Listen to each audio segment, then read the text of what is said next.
हुजूर के एक सहाबी हजरत साद रज़ी अल्लाह ताला, हजरत साद का रंग काला था। एक दिन हुजूर की बारगाह में हाजिर हुए, या रसूल अल्लाह सल्लल्लाहु अलैहि वसल्लम, काले रंग के लोग जन्नत में नहीं जाएंगे?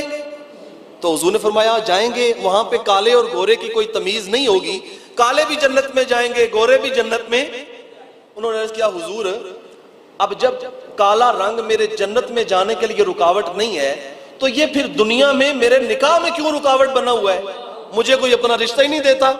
तो हुजूर मुस्कुराए, हुजूर ने फरमाया, साथ तुम्हारा ये मसला है, अभी हल कर देते हैं। ये तो ऐसी बारगाह है जहां पे सवाल लेके आओ तो फिर अता होता चला जाता है, यहां पे ला है ही नहीं है, एक लफ्ज नहीं है जो तेरे दर पे नहीं है, मिलता नहीं क्या क्या दो जहां को तेरे दर से।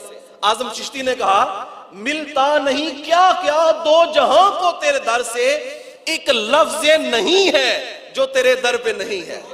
यहां पे ला तो है ही नहीं, सरकार में ना ला है ना हाजत अगर की है, वहां पे ना शर्त है ना नहीं है, जो आता है फिर नवाजते ही चले जाते हैं। हुजूर ने फरमाया अभी कर देते हैं। वहीं पे बैठे हुजूर ने हुक्म दिया, जाओ मदीने का फुलां सरदार है, उसकी बेटी, इकलौती बेटी के साथ मैं तुम्हारा रिश्ता तय करता हूं। वो हैरान हो गए, हुजूर वो सरदार की? हुजूर ने फरमाया मैंने कह दिया, जाओ मेरा पैगाम दे दो। अब हजरत साद उठे और खुशी खुशी से उसके घर में गए और कहा कि हुजूर ने मेरा रिश्ता तेरी बेटी के साथ तय फरमा दिया है। उसने कहा, साद जो है ये काले रंग का, तो ये कैसे हो सकता है? उसने कहा, साद तू झूठ बोल रहा है, मुझे तेरी बात पे एतबार नहीं। अब वो जो इकलौती बेटी थी, वो लाडली, वो पर्दे से सुन रही थी। जब ये सारी गुफ्तगू हुई, हजरत साद को उन्होंने वापस भेजा तो अंदर से बेटी ने पूछा, अब्बू जी ये दरवाजे पे कौन आया था? कहा, ये साद आया था और ये इस तरह पैगाम दे रहा था कि हुजूर ने तुम्हारा निकाह साद के साथ कर दिया, तो ये कैसे मुमकिन है? उस वफा शियार बेटी ने कहा, उसने कहा, अब्बा जी आप ऐसे ना करें, आप खुद हुजूर की बारगाह में जाएं और वहां पे जाके हुजूर से अर्ज करें, अगर हुजूर ने ये फरमाया है तो हम हाजिर हैं, हमें इनकार की कोई गुंजाइश नहीं है, अगरचे साद का रंग काला है या जो भी है, हमें इनकार की गुंजाइश। उस बेटी ने रो के कहा, अब्बा जी अगर इसी तरह है तो कयामत के दिन बहुत सारी बेटियां होंगी जो कहेंगी कि मेरा रिश्ता मेरे अब्बू ने किया था, मेरा रिश्ता मेरे मामू ने किया था, मेरा रिश्ता मेरे चाचू ने, मेरा रिश्ता मेरी माँ ने किया था। मैं उस दिन भी कहूंगी मेरा रिश्ता तो मोहम्मद अरबी ने किया था।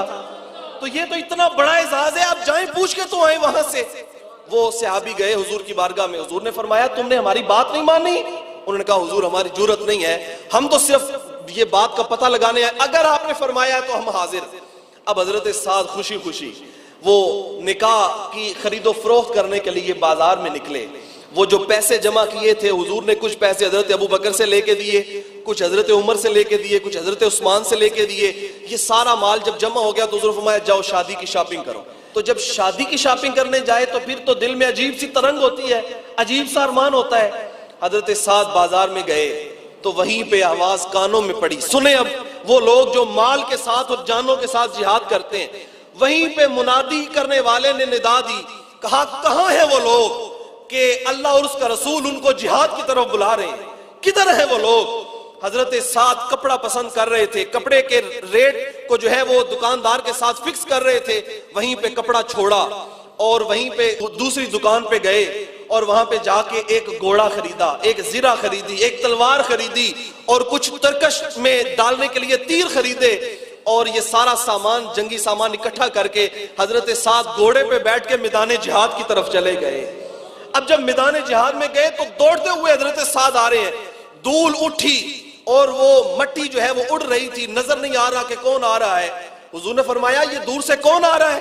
तो सहाबा ने कहा, हुजूर अभी नजदीक आएगा तो पता चल जाएगा, धूल इतनी है पहचान नहीं हो पा रही। तो हजरत साद ने ऐसे बाजू बुलंद किए और हजरत साद के काले काले बाजू हवा में नजर आए। तो मेरे करीम आका ने फरमाया, छोड़ दो, ये तो मेरा साद आ रहा है, ये अपनी शादी की खुशियां कुर्बान करके आ रहा है। फिर हजरत साद उस जंग में शरीक हुए और हजरत साद उसी जंग के अंदर जाम शहादत भी नोश कर गए।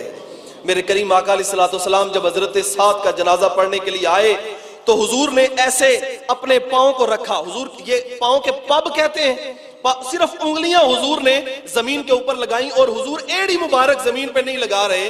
सहाबा ने पूछा, हुजूर आप एड़ी मुबारक, पूरा पांव मुबारक क्यों नहीं जमीन पे लगा रहे? तो हुजूर ने फरमाया मेरे साथ के जनाजे में इतने फरिश्ते आए हैं कि पूरा पैर रखने की जगह ही नहीं है।